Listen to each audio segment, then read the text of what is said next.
Maybe at some point you felt that you were trapped. Trapped in a routine that enslaves you. Trapped by wounds of the past. Trapped in a place where you feel you do not belong, but you do not know how to get out. The people of Israel experienced this during 430 years. Humiliation, silence, injustice, and each night only one question in my heart. Where is God? But the book of Exodus reveals to us that when it seems that God keeps silent, in reality, he is preparing liberation, an exit, a path in the midst of the sea, a goal in the midst of the desert. In this story, you will not only see miracles, plagues, and burning mountains. You will see something much more powerful, a God who listens, a God who descends, a God who walks with his people, even when they fail. If you ever feel that you have lost your way, if you are already fed up with the weight you carry, if you ever thought that your story had no end, so stay, because it is your complete story of the book of Exodus. It is not only an ancient city, it is also your story, and there is the answer you were waiting for.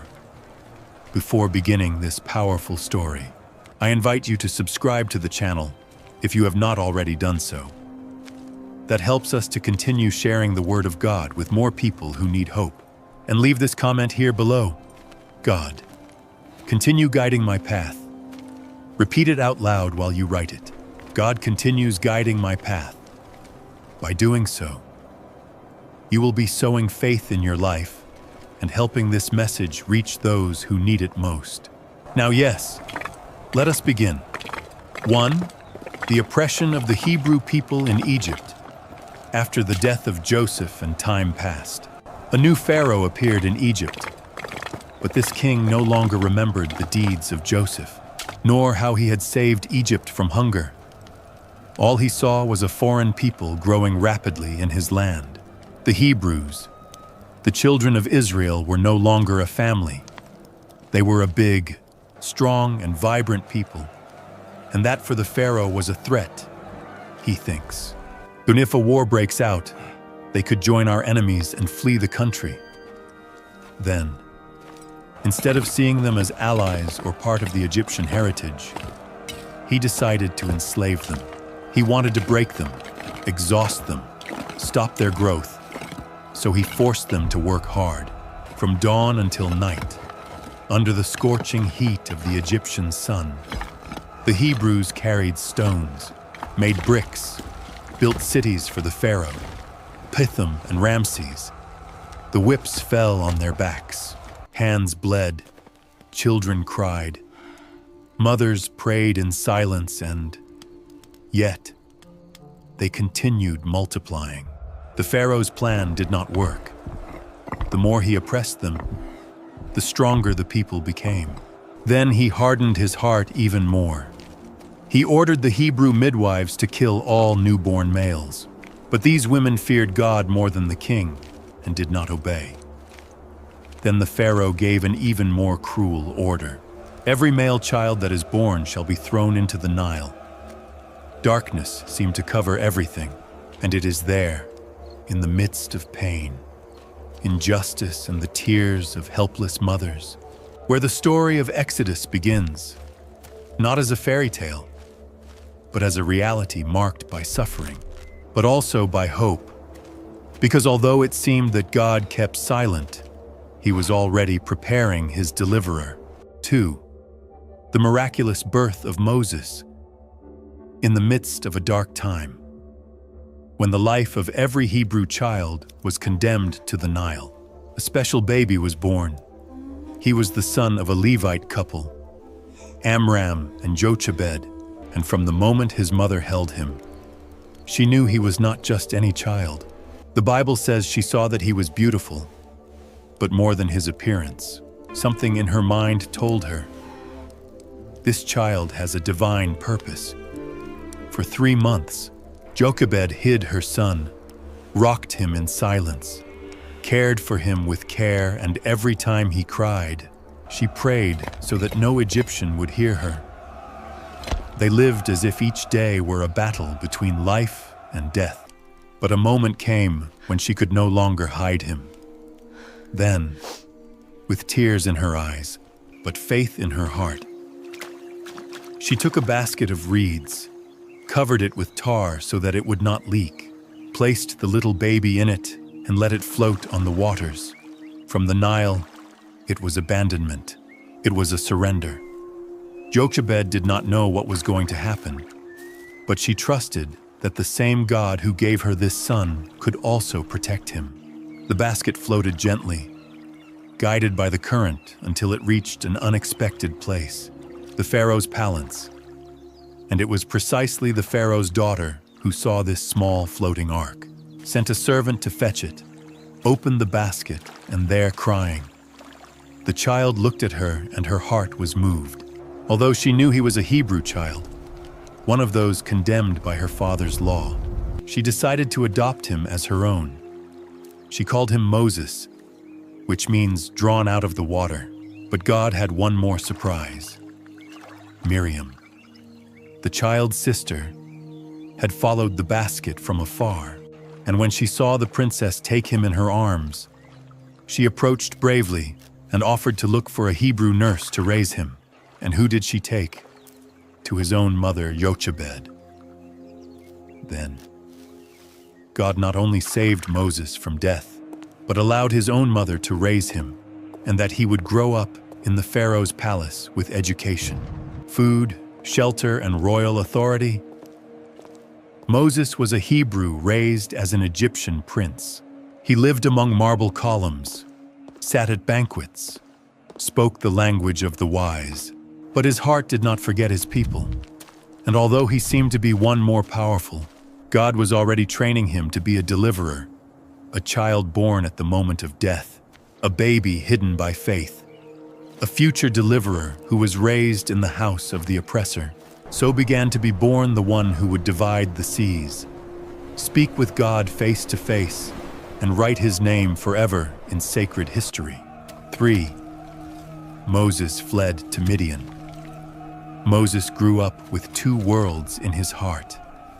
On one hand, he lived as a prince in the Pharaoh's palace, with beautiful garments, an Egyptian education, banquets and privileges. But on the other hand, he knew that his true people, the Hebrews, lived in slavery, carried bricks, were beaten and humiliated every day. And this internal conflict grew with him. One day, Moses left the palace to see with his own eyes how his people lived. It was not a visit of curiosity. It was as if his soul took him back to his roots. Walking through the fields among the dust and the shouts of the foremen, he saw something he could not bear, an Egyptian beating a Hebrew brutally. Blood boiled in his veins. Moses looked to one side, looked to the other, and seeing that no one was looking at him, he intervened. The fight ended fatally. The Egyptian died, and Moses buried him in the sand. He thought no one saw him, but the next day he went out again and saw two Hebrews fighting. He wanted to separate them as if saying, "Why do you hurt each other if you are already suffering so much?" But one of them looked at him and said, "Who made you a judge or prince over us? Are you going to kill me as you killed the Egyptian?" At that moment, Moses felt a chill run down his back. They knew it. And if they knew it, the Pharaoh would also know it. And so it was. When the Pharaoh found out, he ordered to capture and execute Moses. But before they can catch him, Moses flees. He ran for his life, left Egypt and got lost in the desert. Imagine him, a man who had lived among gold and royal columns, now walking under a scorching sun, with his feet in the sand, without water, without food, without direction. Everything he had known he had lost, but God had not finished with him. After days of travel, Moses arrived at a place called Midian. There, exhausted, he sat near a well. He did not know that this moment would be the beginning of a new chapter in his life. Near the well, he saw some young women who came to water their sheep. But some rude shepherds came and drove them away. Moses, still with the burning heart of his defender, stood up and helped them, protected them, and gave them water. The girls arrived home earlier than usual, and their father Jethro, a priest of Midian, asked them why. They told him what the stranger had done, and Jethro sent to call him. Moses was received, fed, and over time he stayed to live there. He married one of Jethro's daughters named Zipporah, and had a son named Gershom, whose name means stranger in a strange land. And so the great prince of Egypt became a shepherd of sheep in the desert for the world. His story seemed to have ended, but in the eyes of God, it was barely beginning to prepare. Because sometimes God takes a person to the desert, not to punish them, but to mold them. If this story touches your heart, do not forget to like the video and share it with someone who needs it. Maybe there is someone near you living in their own desert, waiting for a word of hope. Be the channel through which God speaks. Share, comment, and stay with us, because the deepest part of this story is yet to come. 4. The call of God at the burning bush. Years have passed. Moses was no longer an impulsive young man. He had changed the palace scepter for the shepherd's staff. In Midian, he learned to care for the flocks, to listen to the silence of the desert, to live far from greatness and closer to the earth.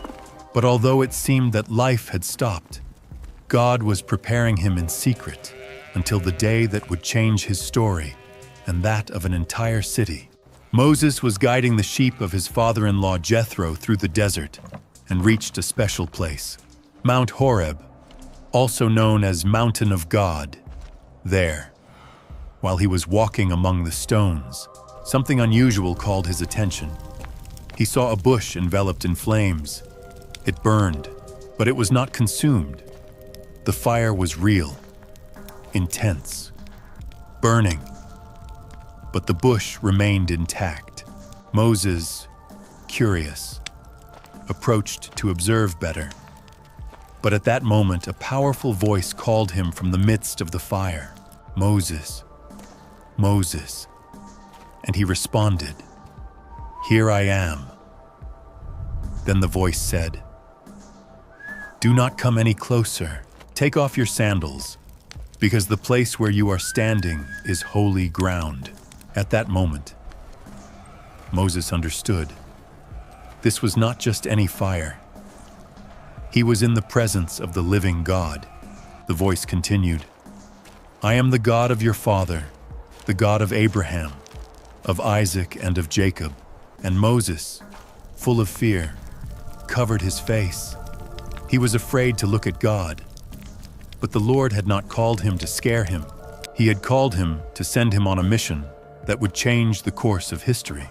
"I saw the affliction of my people in Egypt. I heard your cry. I know your pain, and I came down to deliver them and take them to a good and spacious land, a land flowing with milk and honey." Imagine this moment.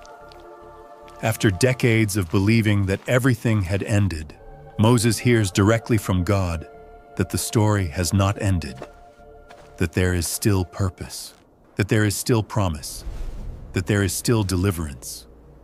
Then God said to him, "We'll go. I send you to Pharaoh so that you may bring my people, the children of Israel, out of Egypt." But Moses did not feel capable of it. "Who am I to go to Pharaoh and bring the children of Israel out of Egypt?" And God responded with one of the most powerful promises of the entire Bible, "I will be with you." God did not choose him because he was strong, brave, or eloquent. He chose him because when God calls, he himself enables. But Moses still had doubts. "And if they ask me, 'What is your name?' what do I tell them?" And God said, "I am who I am." "Then you shall tell them, 'I am has sent me to you.' This name I am. It is not just a divine label. It is a declaration of eternity, of constant presence, of absolute power, the God. What is he? What was he? What will he be? The one who exists for himself and who walks with his people. So Moses, the fugitive, the shepherd, the man who believed himself forgotten, received his call. Be the deliverer of Israel. 5. Moses returns to Egypt and faces Pharaoh. After the encounter with God in the burning bush, Moses was no longer the same. Although he still had doubts, although he still did not feel secure, there was a certainty that pushed him. God had called him, and where God guides, he also accompanies. Then Moses took his staff, said goodbye to his family, mounted his donkey, and undertook the long journey back to Egypt. He was not alone. He carried a promise. He was on a mission. He carried the approval of the great I Am. On the way, his brother joined him. Aaron, sent by God to be his spokesman. Together, they would form the duo that would face the most powerful man in the world, the Pharaoh of Egypt. When they arrived, they did not go directly to the people. First, they gathered the elders of Israel. They told them everything that God had said. They showed them the miracles that the Lord had given them as a sign. The staff that turned into a serpent, the hand that became leprous and was healed. And the people knelt and worshipped God because they knew the moment of freedom had arrived. Then Moses and Aaron entered the palace of Pharaoh. Imagine the scene. 2 simple Hebrew men, dressed in travel tunics and with a firm look, stand before the golden throne of the Egyptian empire and pronounce a phrase that would make the pillars of power tremble. Thus says the Lord, God of Israel, let my people go so that they may celebrate a feast to me in the desert. The Pharaoh, seated on his throne, laughs. His voice is harsh, mocking. Who is this Lord that I should listen to his voice and let Israel go? I do not know the Lord, and I will not let Israel go. For him, Moses was only a man, and the God of Israel was a weak idea compared to his Egyptian gods.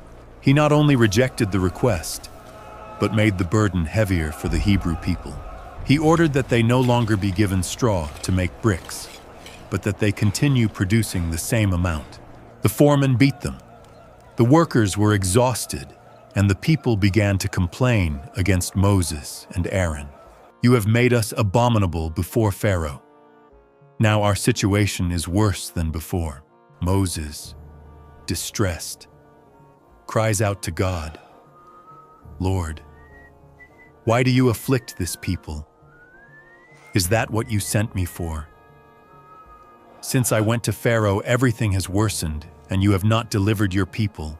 And God's response was clear, powerful, and firm. Now you will see what I am going to do. With a strong hand, he will let them go. I am the Lord. I remembered my covenant. I will bring them out with an outstretched arm. I will be your God, and you shall be my people. Pharaoh's heart would harden many times. It would not be a quick battle, but my God had begun to act, and one thing was certain. No human throne can resist the king of all the earth. 6. The 10 plagues of Egypt. From the moment Pharaoh refused to free the people of Israel, a direct confrontation began between the true God and the false gods of Egypt. It was not just a fight between Moses and Pharaoh. It was a public demonstration before the eyes of the world of who had true power over creation, life, and history. God told Moses that Pharaoh's heart would harden, but that he himself would use it to manifest his glory. Then, the plagues have begun one after another, attacking the pride and idolatry of Egypt. First plague, water turned into blood. Moses raised his staff over the Nile, and the waters turned red with blood. The fish died. The river stank.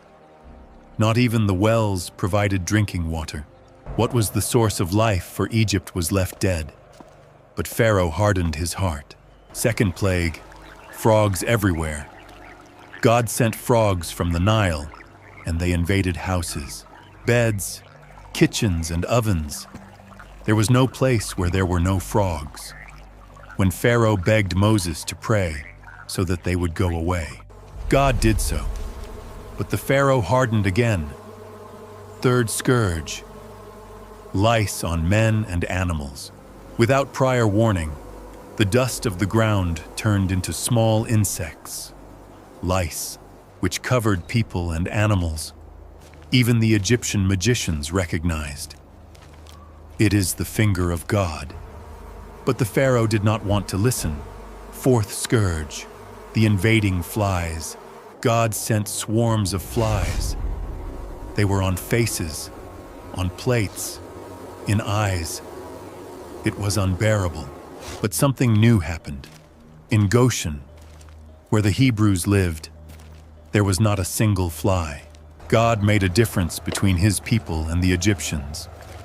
Fifth plague: death of Egyptian cattle. God sent a plague on the Egyptian cattle. Horses, donkeys, camels, cows, all died because of a devastating disease, but the cattle of the Israelites remained intact. And yet, the Pharaoh continues resisting. Sixth plague: ulcers on bodies. Moses threw ashes into the air, and these fell on the Egyptian people, causing painful wounds and ulcers on your skin. Not even the magicians could bear it. However, the Pharaoh's heart was still made of stone. Seventh plague: destructive hail. God warned that hail would fall like never before in Egypt. Those who believed protected their animals. Those who did not lost everything. Rain, fire, and ice fell from the sky, destroying fields, trees, and houses. And although Pharaoh said, "This time I have sinned," when the hail ceases, he hardened again. Eighth plague: voracious locusts. The east wind brought clouds of locusts that devoured what was left of the wheat, of the barley, of the leaves. Egypt remained naked like a dry skeleton. Even Pharaoh's officials begged him, "How much longer will this be a connection for us?" But Pharaoh offered to free only a few, and God did not accept a half surrender.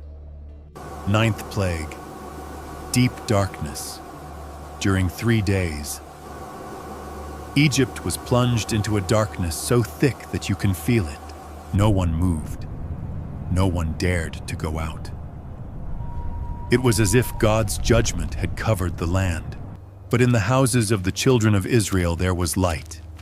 10th plague: the death of the firstborn. Finally came the most painful blow. God announced that at midnight every firstborn in Egypt would die, from the son of the Pharaoh to that of the slave passing through the animals. But he gave his people an exit.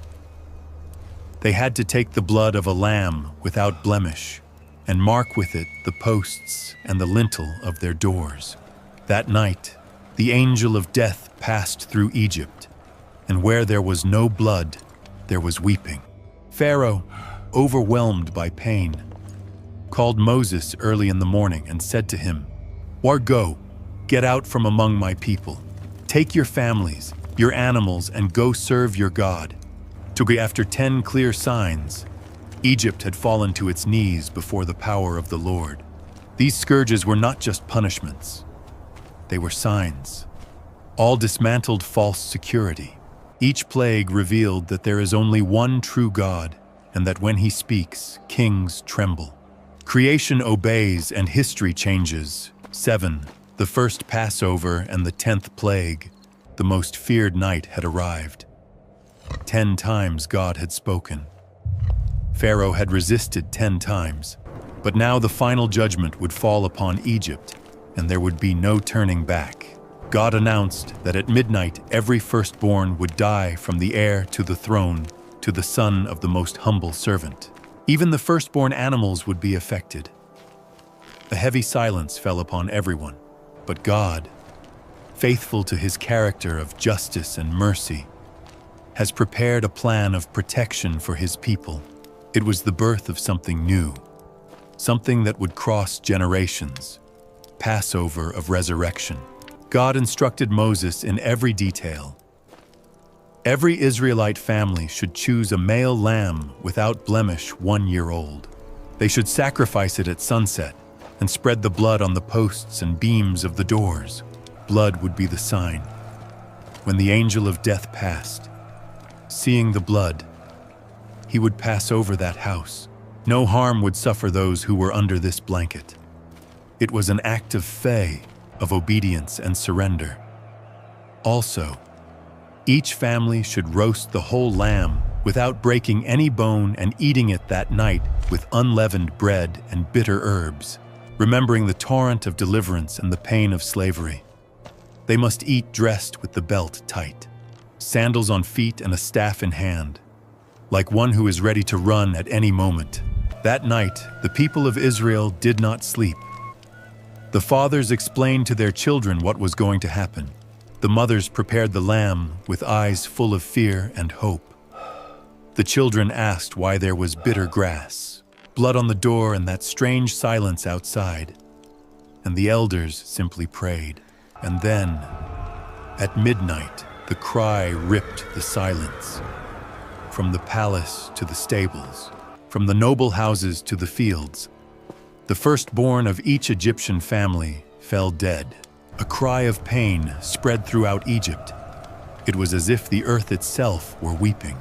But in the marked houses, with the blood of the lamb, there was life. There was security. There was a promise. That morning, the Pharaoh hastily called Moses and Aaron. He no longer had strength. His son was dead, and with eyes full of tears and a broken voice, he said, "Rise up, get out from among my people. Go and serve the Lord as you said. Take your families, your cattle, and bless me also." All Egypt begged the Hebrews to leave. They told us, "Go now, otherwise we will all die." And so, after the people of Israel finally abandoned the land of slavery, freed by the power of God and protected by the blood of the Lamb, this night would not be forgotten. And God ordered, "This shall be the beginning of months for you. You shall remember it every year. You shall teach your children. You shall eat unleavened bread and celebrate the Passover of the Lord." Because that night, God not only delivered the people from death, He marked the beginning of a new story, the story of a free people, the story of a God who saves, the story of redemption sealed with blood. Stop for a moment.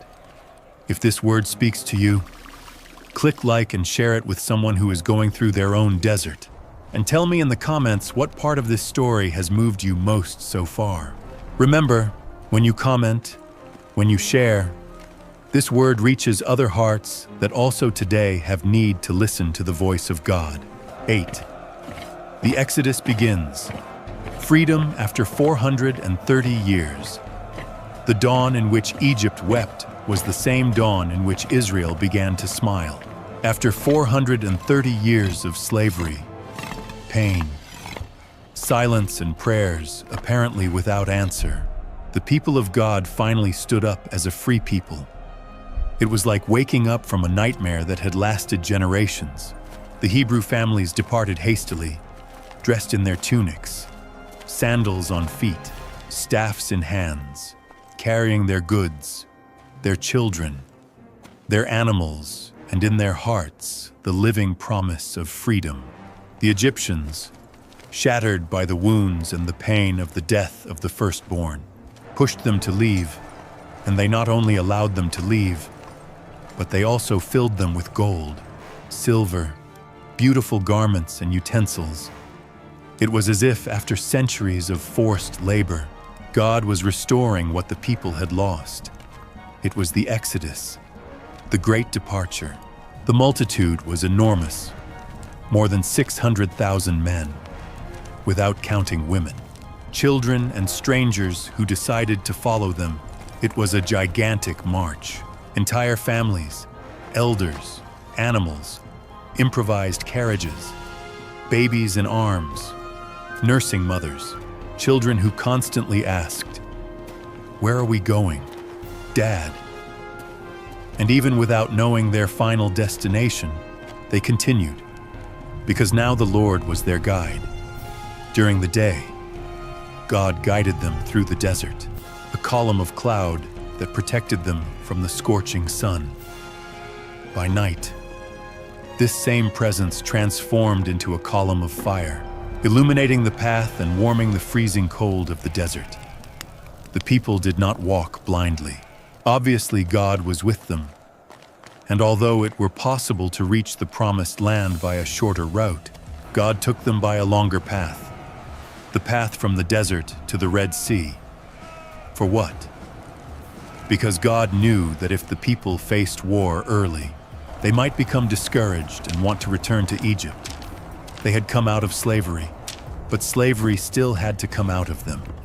While they walked, Moses took with him the bones of Joseph, fulfilling an old promise.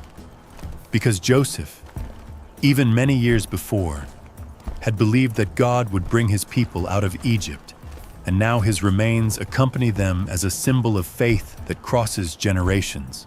Each step in the desert was a step toward the fulfillment of the promise. Each morning was a miracle.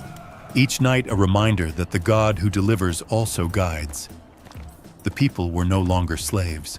Now they were free children, guided by the same Lord. And so began the Exodus. Not only a geographical journey, but a spiritual journey. An entire people in the process of reconstruction. An identity in the process of restoration. A new story that finally begins. 9. The miraculous crossing of the Red Sea. The people of Israel had already left Egypt, but Egypt had not yet abandoned the heart of Pharaoh. While the Hebrews marched through the desert, celebrating their newly found freedom, the Pharaoh was in the palace deeply regretful, not for the sins committed, but because he let go of the workforce that sustained his empire. What have we done? We let Israel go and they no longer serve us. Then, with my pride wounded and my heart harder than ever, Pharaoh summoned his army, horses, chariots, armed soldiers. The best Egyptian warriors gathered. The sound of hooves against the ground made the earth tremble. The spears gleamed in the sun. The dust rose on the horizon. The most powerful empire on earth marched to destroy the delivered people of God. Meanwhile, the people of Israel encamped on the shores of the Red Sea, in front water, behind the desert, and suddenly the people look back and see a cloud of dust approaching. Cries of fear resonate among the tents. The children are crying. The mothers kiss their children. The men are agitated. You brought us here to die, Moses. There were no graves in Egypt. It would have been better for us to serve the Egyptians than to die in the desert. But Moses, with eyes fixed and heart tied to heaven, responds with words that have stretched throughout the centuries. Do not be afraid. Stand firm, and you will see the salvation that the Lord will do with you today. Because the Egyptians you see today, you will never see again. And then God himself enters the scene. The column of cloud that preceded them moves back and stands between the Egyptian army and the people. For the Israelites, this brings light. For the Egyptians, darkness. Moses extends his rod over the sea, and with a strong east wind sent by God, the waters begin to separate. The sea divides into two walls of water, and right in the middle appears a dry path. Yes, a path through the impossible. And then the crossing begins. The people walk between walls of water, with eyes wide open and feet on dry ground. Thousands and thousands of people, an entire generation, cross the sea before the eyes of heaven. A visible miracle, a definitive deliverance.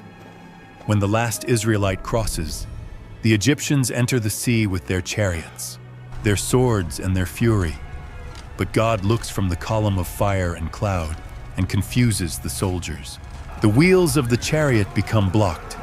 The horses are getting out of control, and the Egyptians realize, "Let us flee from Israel because the Lord fights for them against us." Then God orders, "Let's extend your hand over the sea." Moses. And when Moses raises his hand, the waters return to their place with force, with violence, with judgment. The sea swallows Egyptian pride. None of them survives. The people of God on the other side of the bank observe in silence the power of the Most High. And there, for the first time as a free people, Israel recognizes the Lord is powerful. He is our God. Moses is his servant, and a new song is born. A song of gratitude, of victory, of reverence. The Lord is my strength and my song. This was my salvation. The Lord is a man of war. His name is YHWH. That day the people did not only cross the sea through fear, they buried the past and began a path of faith. 10. Manna and water in the desert. The sea was already open. Egypt had been left behind. But now the people were in the desert, and the desert is implacable. The heat is scorching during the day, the cold that pierces the night. There is no shadow and there is not much water. And contrary to the joy of the crossing, the initial enthusiasm soon gives way to hunger and thirst. The children of Israel, thousands of them, began to feel the weight of freedom. Because being free is not easy, and trusting God in the desert is a true test of faith. Soon voices began to rise. What are we going to eat? Did you take us out of Egypt to die of hunger here? There we ate pots of meat and bread until we were full. They had forgotten the whips, the shouts, and the oppression, but they remembered with affection the food. Anyway, God in His mercy did not reject them. He listened. He took care. He responded. The next morning, something extraordinary happened. When the dew dissipated from the sand, a fine white thing like a flake covered the floor of the desert. The Israelites looked at each other and asked, "Man, what is this?" And Moses responded, "Lana, this is the bread that the Lord gives you to eat." It was manna, the bread of heaven. It tasted like honey cake. It could be boiled, toasted, or ground.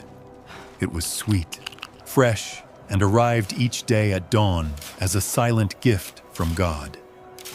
But there was a clear instruction. Gather only what you need for the day. Do not keep it for tomorrow. Some disobeyed, and in what they kept insects grew, and it smelled bad. But on the eve of the Sabbath, God made double manna rain, and this miraculously was not spoiled. It was the food of grace that arrived without effort, but required faith and daily obedience. However, even with the manna, the people felt thirst, and again they murmured against Moses. "Why did you take us out of Egypt? Here there is no water. We, our children, and our cattle will die." Moses, distressed, cries out to the Lord, and God responded with an unusual instruction. "Take your staff and strike the rock on Mount Horeb before all the people." Moses raised his rod and struck the rock and dry stone. Water gushes out, much water, sweet water, enough water for everyone, including the animals, an impossible source in the midst of total aridity. And the people were drinking and lived. This place came to be known as Massa and Meribah, which means proof and conflict, because there it was questioned, "Is the Lord among us or not?" But God had already responded with more than words. He was there in the bread that fell from heaven, in the water that gushed from the rock, in the cloud that covered them, and in the fire that guided them. Because even when the people were unfaithful, God remained faithful. 11. The giving of the law on Mount Sinai. After so many miracles, the crossing of the sea, the manna, the water from the rock, The people of Israel continued their path until in the 3rd month of having left Egypt, they arrived at the desert of Sinai. They encamped in front of an enormous mountain, a mountain that seemed normal from the outside. But that soon would become something normal, the setting for one of the most sacred moments in history. There, at the foot of this mountain, God was about to do something that no other people on earth had witnessed. Establish a direct covenant with a nation. It was no longer just about a patriarch like Abraham or a deliverer like Moses. With everyone, Moses went up alone to the top of the mountain, and there, among the stones and the wind, God spoke to him. He said that if the people kept his covenant, they would be a special people, a kingdom of priests, a holy nation. Moses went down with this message, and the people responded with enthusiasm. Whatever the Lord has said, we will do. But God would not allow this covenant to be made solely with words spoken in secret. He wanted everyone to know, everyone to see, everyone to listen to his voice. So he ordered the people prepared during 3 days. Wash clothes, sanctify hearts. Do not touch the mountain or approach too close. For what the Lord would descend upon Sinai in fire. And on the 3rd day, the sky trembled. There was thunder, lightning. A thick cloud covered the mountain. A trumpet blast sounds louder and louder. The people approached the camp and saw the mountain smoking, trembling, burning like a furnace. It was God himself descending before human eyes. Then God called Moses to the top of the mountain, and there, in the midst of the fire and the smoke, the Creator spoke to the man. And not only with Moses, the entire nation heard his voice. And what God said still resonates today. I am Jehovah your God, who brought you out of the land of Egypt, out of the house of bondage. And then God gave the 10 commandments. 1. You shall have no other gods before me. 2. You shall not make for yourself an image or bow down to them. 3. You shall not take the name of Jehovah your God in vain. 4. Remember the Sabbath day to keep it holy. 5. Honor your father and your mother. 6.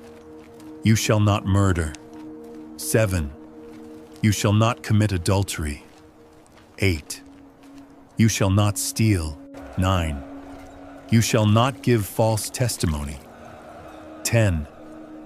You shall not covet anything of your neighbor. These words were not just laws. They were a mirror of God's character. They were the basis of a new society. But the experience was so strong that the people, trembling with fear, asked Moses, "Let God not speak to us directly. Speak with him and tell us what he tells you." Moses, with his face bathed in glory and his feet firmly planted in the mission, became the mediator between God and the people. And God continued giving him instructions on justice, on care for the poor, on the Sabbath, on how to build the tabernacle. There God was not only forming a multitude, but a holy nation. And Mount Sinai, which once was nothing more than stone and dust, became the altar of the covenant. Here is where God not only revealed himself as the deliverer, but as the lawmaker, the Father and the present God. Stop a second. You feel that this story speaks directly to you, then like right now, and send it to someone who needs a sign from God, and write in the comments. God continues opening paths, because when you comment, the message spreads and can reach another heart that needs it just in time. 12. The golden calf and the intercession of Moses. While Mount Sinai still smoked with the glory of God, Moses stayed on top of the mountain during 40 days and 40 nights, immersed in the divine presence. God gave him the tables of the law written by the finger of the Almighty, eternal instructions for a separated people. But there the people began to agitate. They waited and waited. and Moses did not return. Anxiety turned into fear, fear, doubt, and doubt into rebellion. They went to Aaron, Moses' brother, and said to him, "Make us gods that walk before us. Because this Moses, the man who brought us out of Egypt, we do not know what happened to him."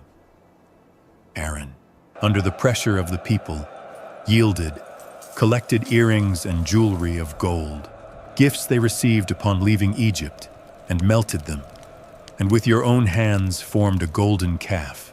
Yes, a calf of metal, a pagan symbol. And then they said, "It is your God, O Israel, who brought you out of the land of Egypt." They made an altar, offered sacrifices, ate, drank, danced, and worshipped as if God had never spoken to them. Up there, God saw everything, and his voice sounded like thunder to Moses. Go down quickly, because your people whom you brought out of Egypt have corrupted themselves." They turned aside very early. They made a calf and loved it. And God, indignant, said, "Let me destroy them, and I will make of you a great nation."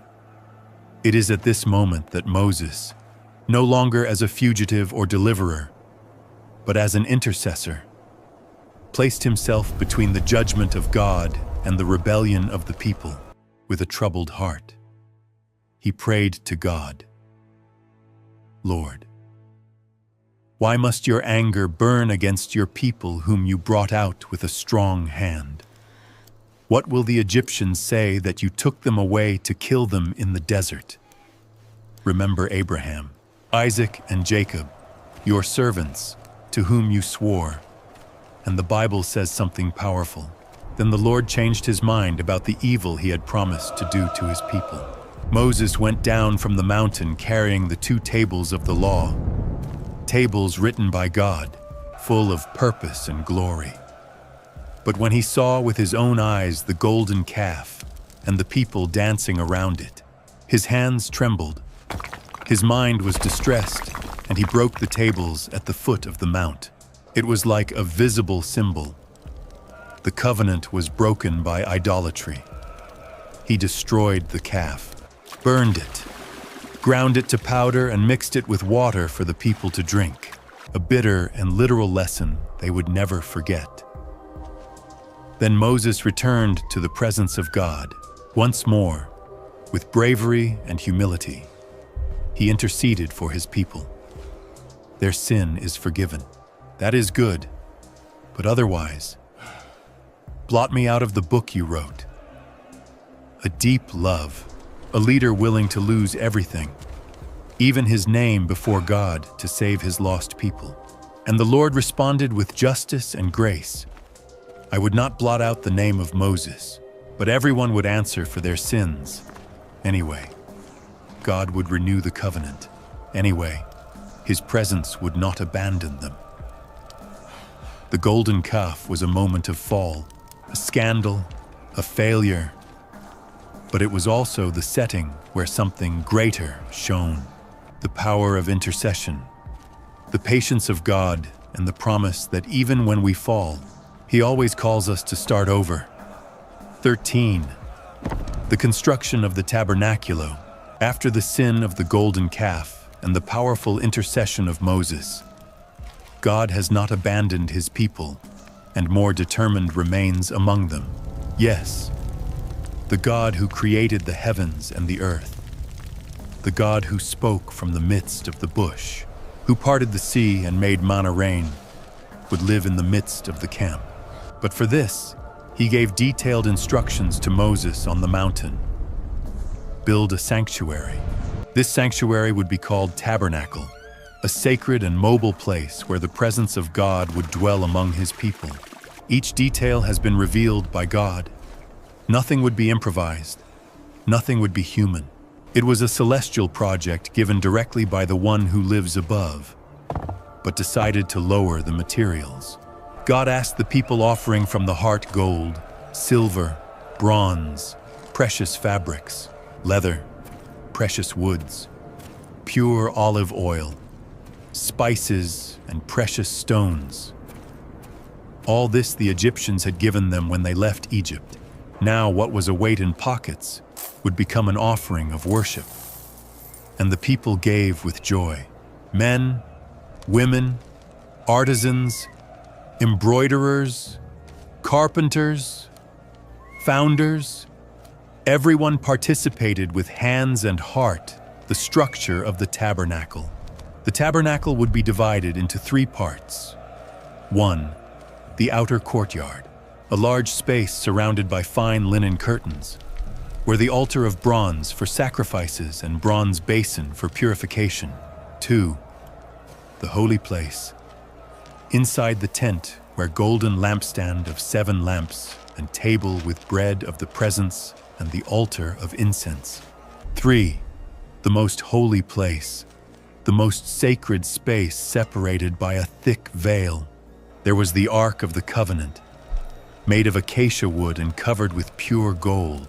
The Ark of the Covenant, inside, the tables of the law, the manna and others, the staff of Aaron that blossomed, and over the ark, the mercy seat with 2 golden cherubim wings extended face to face.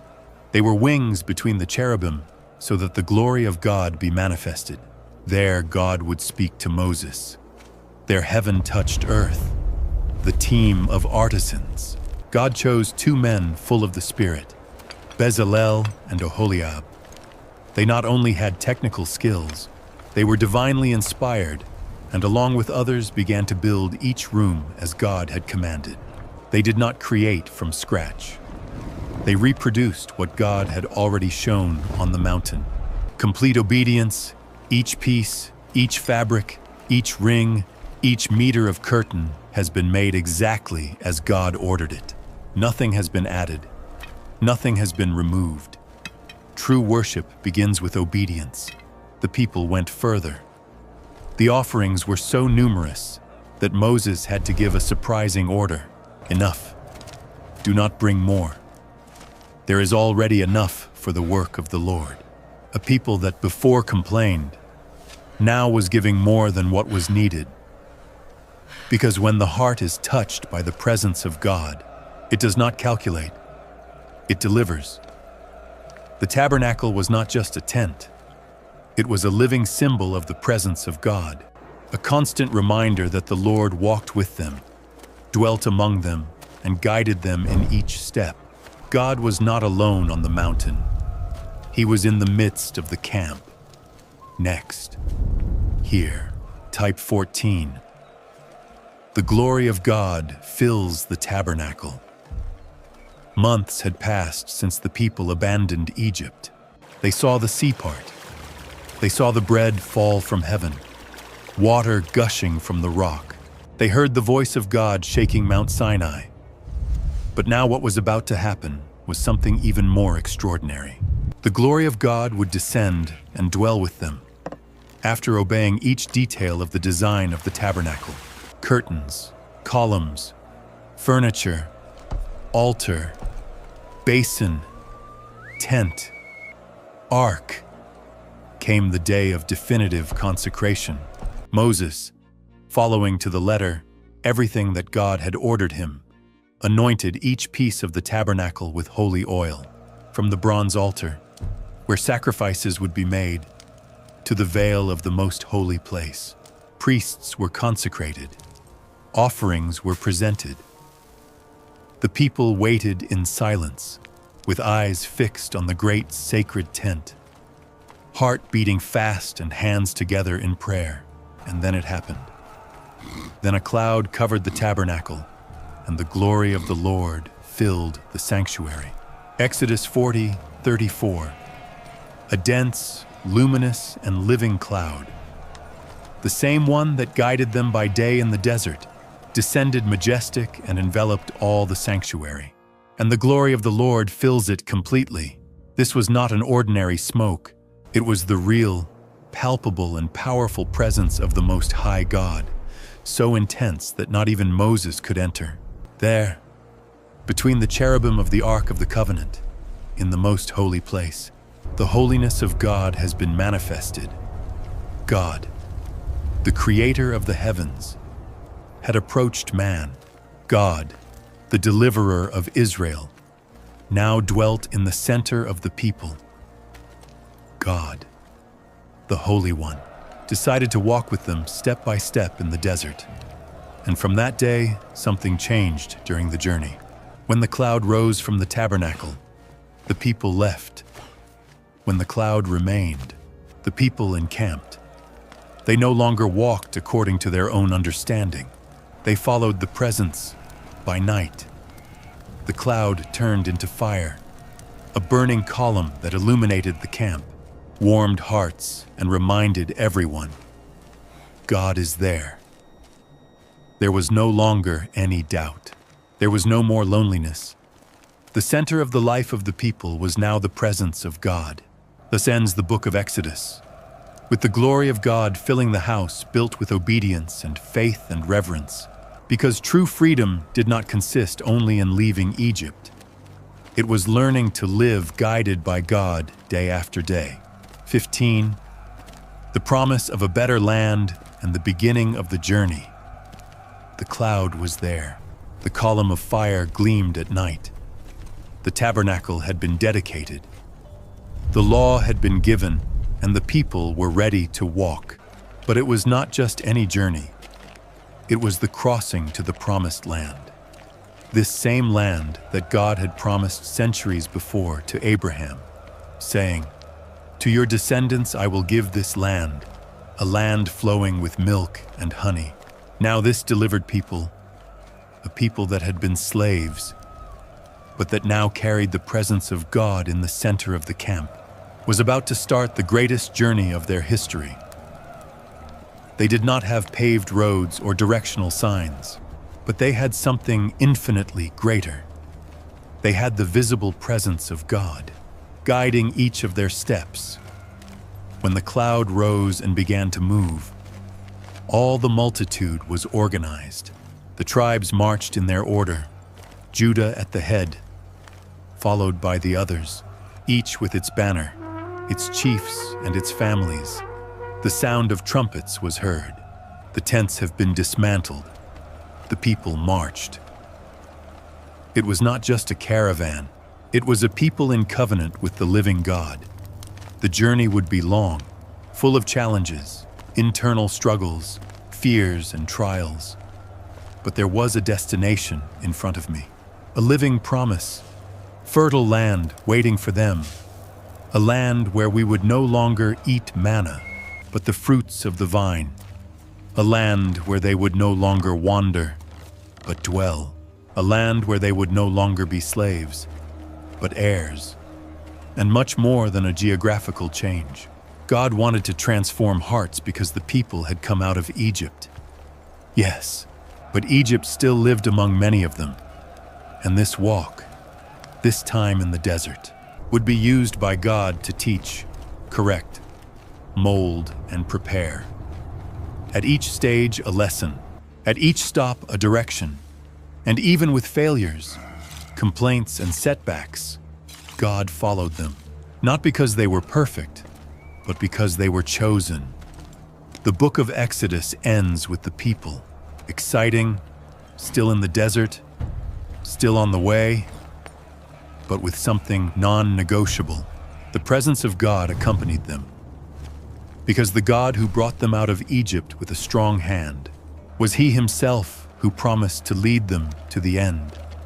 And this same God, He always guides the steps of those who choose to trust Him. Maybe you also come from Egypt, years of burdens, of invisible chains, of deserts that never end. And like Israel, you doubted. You fell and you wondered if God was still with you. But the story of the Exodus is not just an ancient memory. It is a living promise. Because the same God who divided the sea, who spoke through fire and who descended to dwell among His people, continues freeing. He keeps leading, continues restoring. And if today you are tired of wandering, if you long for a new land, a direction, a home, so remember, God always walks with those who choose to trust Him, and your journey has not yet ended. If this story spoke to you, check now if you are subscribed to the channel, and if not, do it today. In this way, you will not miss any word that God has for your life. And do not leave without it. Share this video with someone who needs to hear this. God always opens paths, always guides, and always transforms deserts into promises. Because what God started with you, He is going to finish it.